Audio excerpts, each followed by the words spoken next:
Hello, good morning to all. আমি মল্লিকা। আচ্ছা, যারা এই সিজন চেঞ্জের জন্য কোল্ড অ্যান্ড কাফে একটু ভুগছো, তাদেরকে আমি বলবো আমরা যে সকালবেলা চাটা খাই না, সেটাকে যদি একটু চেঞ্জ করে দেওয়া যায়। যেমন আমি তোমাদের সাথে শেয়ার করলাম, এই যে আমার চা হচ্ছে এখানে।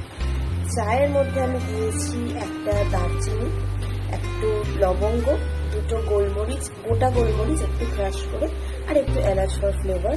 ব্যাস, এটাকে দিয়ে না আমি বেশ 2 থেকে 3 মিনিট মতন ভালো করে ফুটাবো।